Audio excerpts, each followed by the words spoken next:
Hey guys, welcome back. I hope you are having an amazing day. Let's get right into the stories. The first one is an entitled People story. As the sun set over the quiet neighborhood, tensions brewed between Karen, my entitled neighbor, and myself. Her audacity to repeatedly park her car in my driveway had reached its boiling point.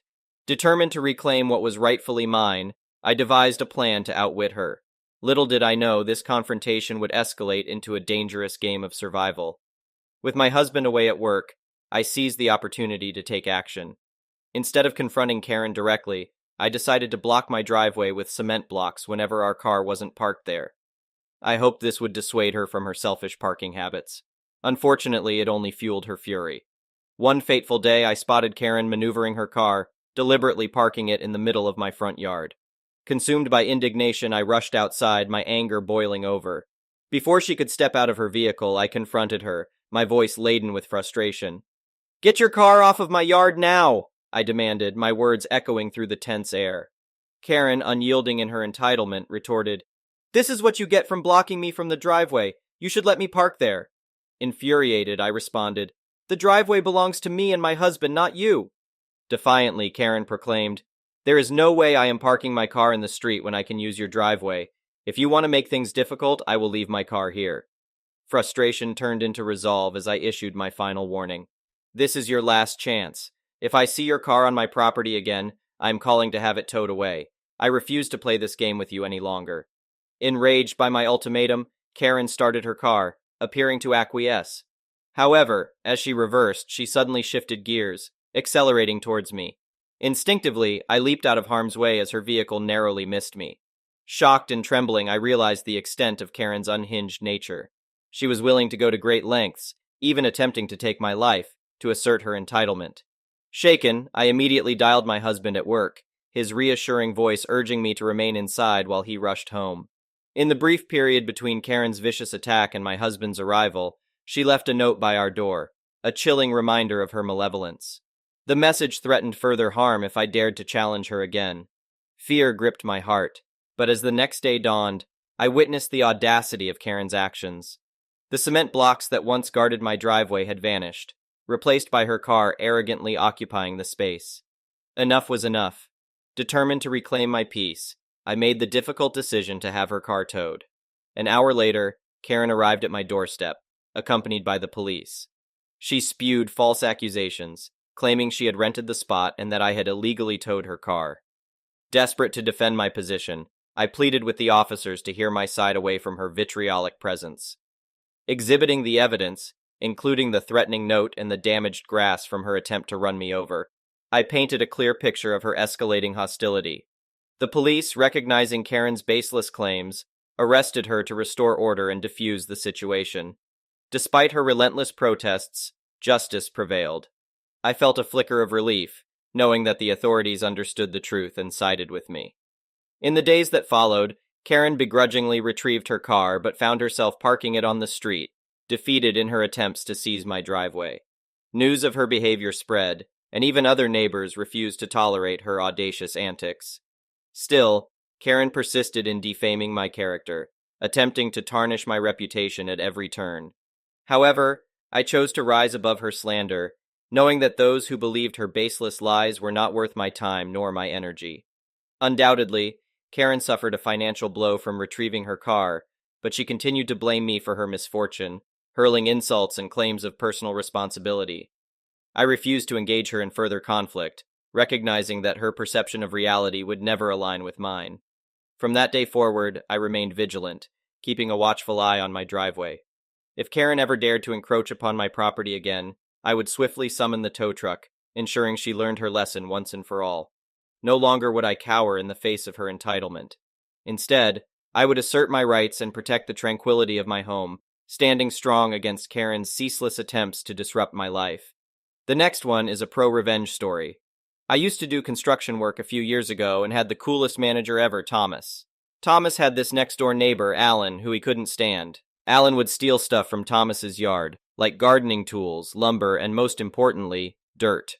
Both Thomas and Alan had been growing vegetables in their backyards for years, and apparently, Alan had been stealing dirt from Thomas for years.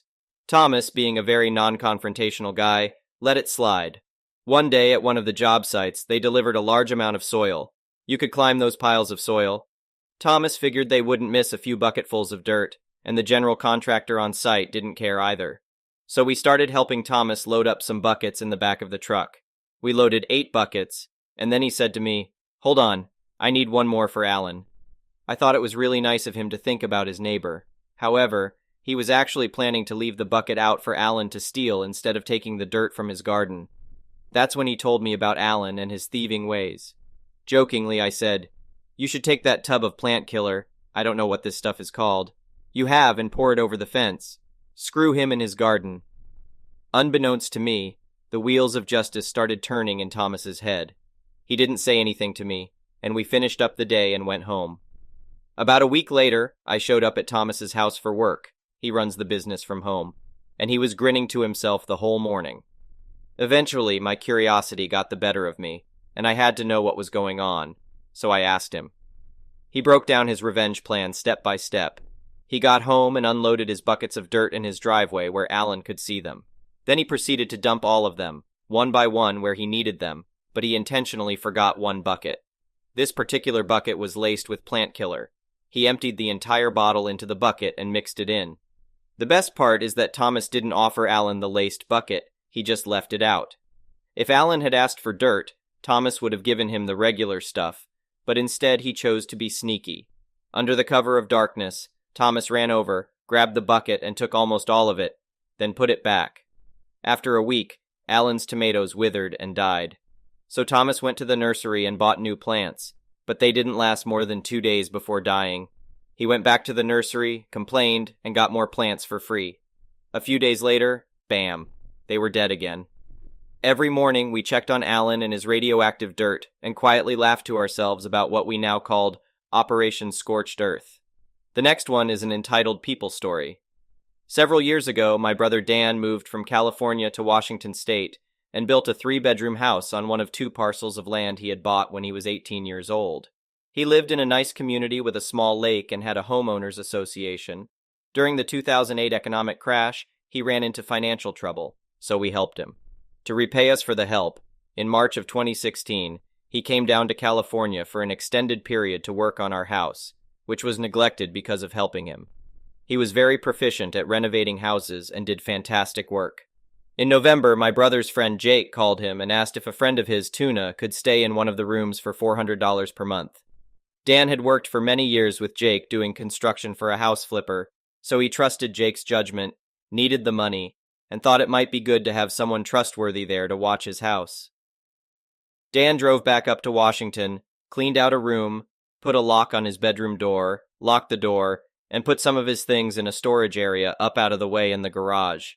Tuna seemed nice and gave Dan $400 for the first month. There was never a written rental agreement.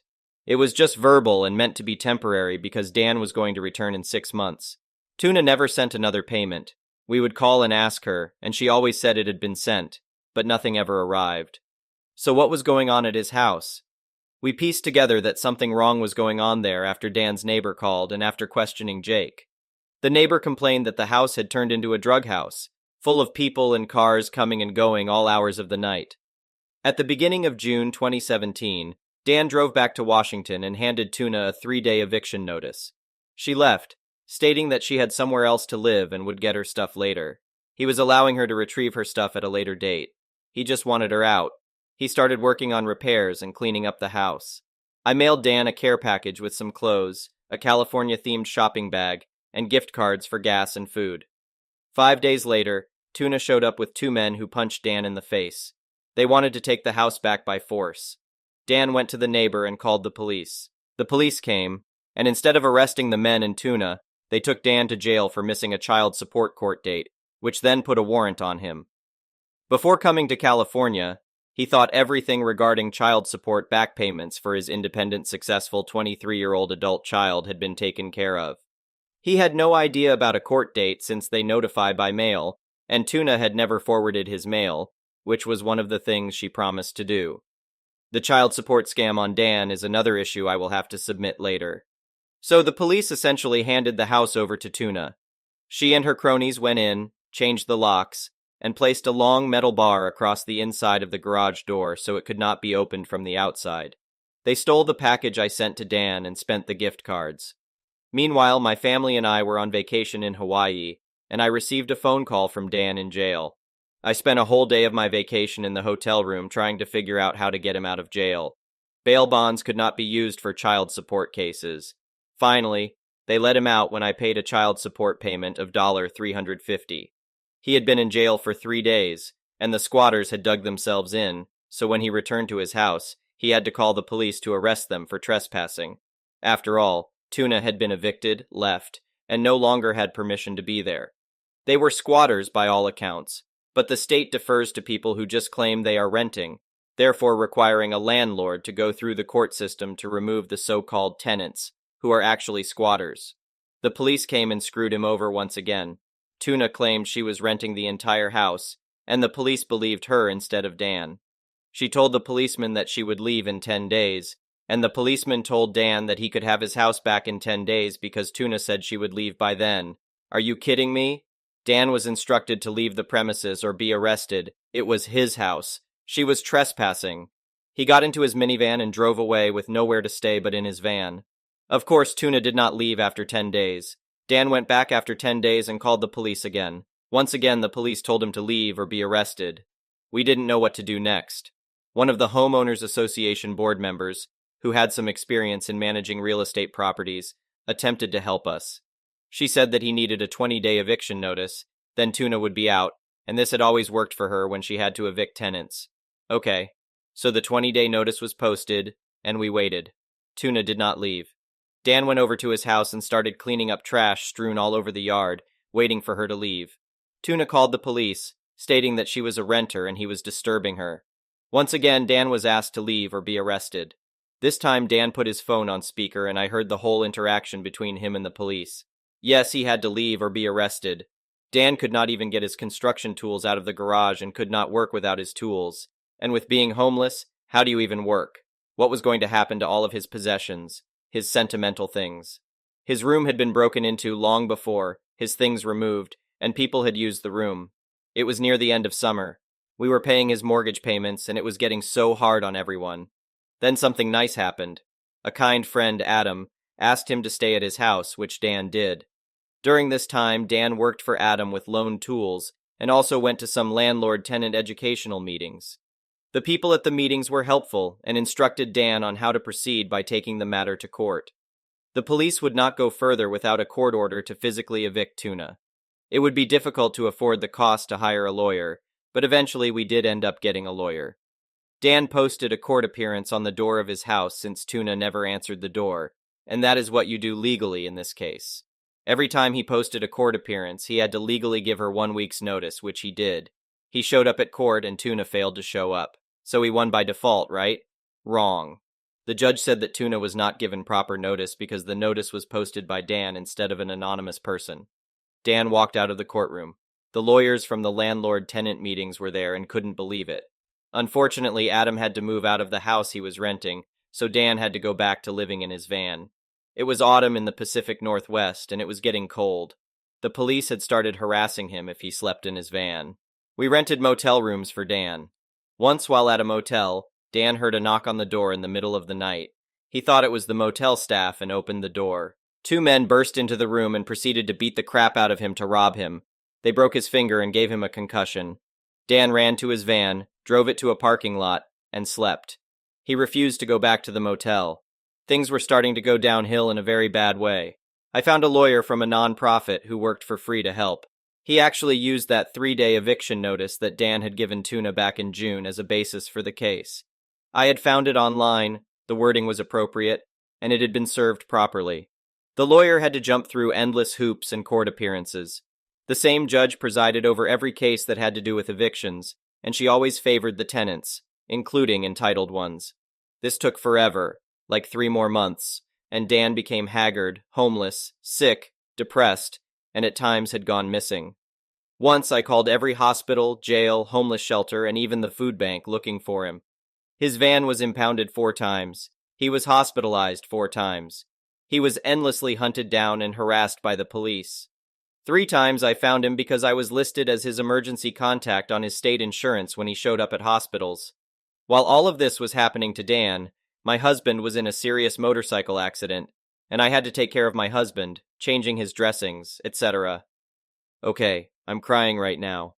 This was so hard to endure, remember, and difficult to write about. I couldn't leave and fly up to Washington to help my brother, but I was doing everything down here to get his house back with the lawyer. I got him motel rooms at other motels when I could. I paid 4 times to get his van out of impound. I sent him cell phones and care packages delivered at UPS stores. One time, Dan was lost and didn't have his van or phone.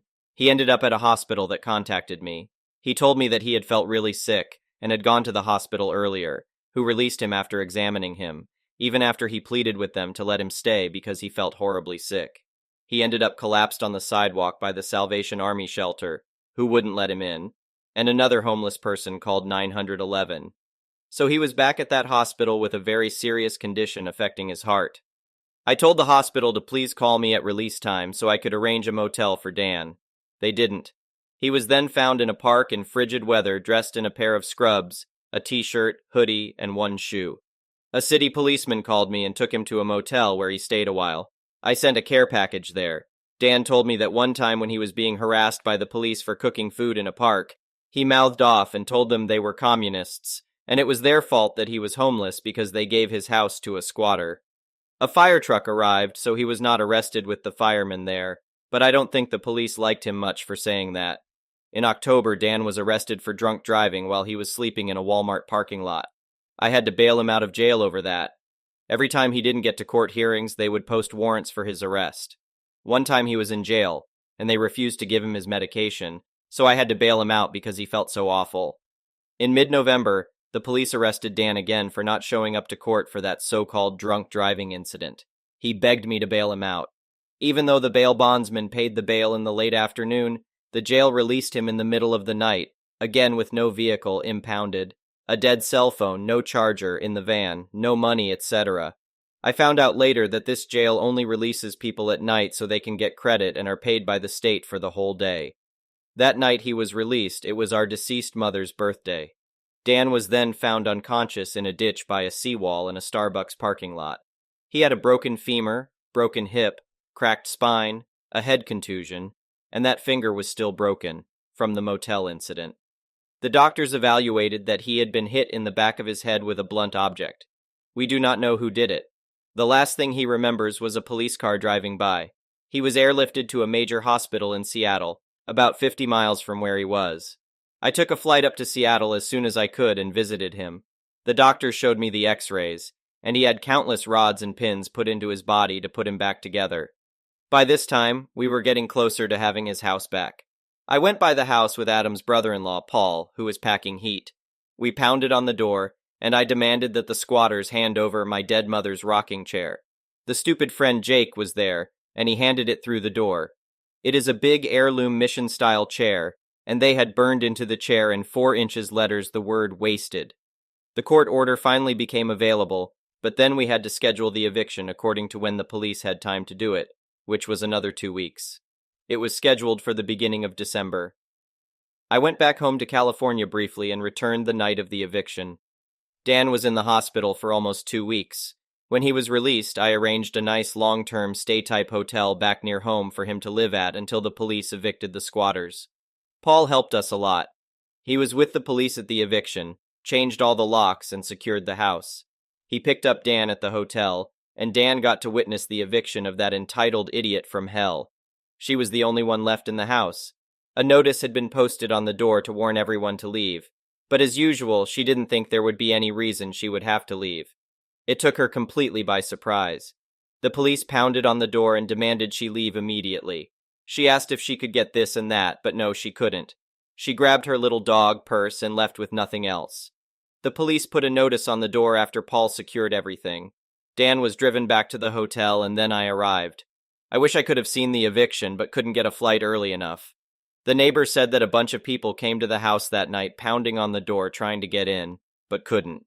They almost called the police, but the people left. We went over there every day for about a week to clean up. Dan was confined to a wheelchair and was on heavy meds, so it was hard. He couldn't help too much but did his best. The house was a disaster. There were literally 5 tons of garbage in the yards around the house. The trash disposal service was not activated during this time, so they just piled it up around the house.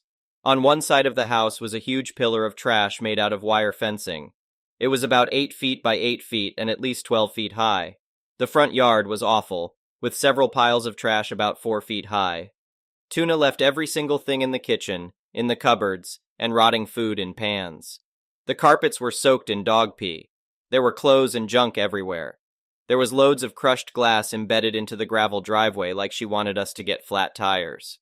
Over the doorway from the house into the garage was a dangerous booby trap, which literally could have killed someone. It was made out of large, heavy metal clamps with a glass jewelry case teetering on top of the clamps.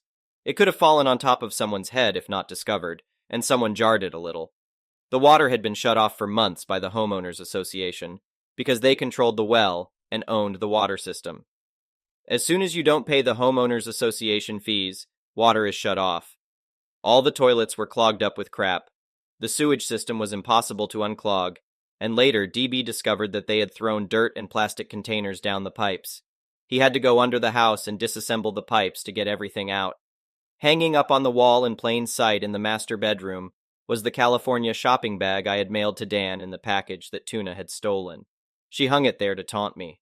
I am not super religious, but I felt the worst kind of evil there and had to pray and debunk the evil spirits from that house. I stayed for weeks there cleaning up and hired some people to do yard cleanup to get the front yard clean. Later, Dan and Adam dealt with the pillar of trash at the side of the house. Every construction tool that belonged to Dan was stolen. He couldn't work much from a wheelchair, but needed the tools to repair his own house. Dan persisted, though. He finally got to the point where he could walk. Now he can't walk for long periods, gets tired easily, but can do things slowly. He has some nice roommates that drive him places and take care of him at times. Many of his tools have been replaced. He sanded off the wasted message on Mom's rocking chair. We have sunk a lot of money into helping him, but what else is one supposed to do? It was a life or death situation. That was his house he had built so many years ago. This was the most wicked thing I have ever encountered. It was coming from all directions. We heard that the creepy squatter died a year later. No one wanted to take her in, and she went from person to person staying wherever. If she would have been decent and kind, she probably could have been a roommate and had a place. But she thought she could just take someone's house. Thank you for watching. I would really appreciate it if you could like the video and subscribe to our channel if you haven't already. We'll see you again tomorrow.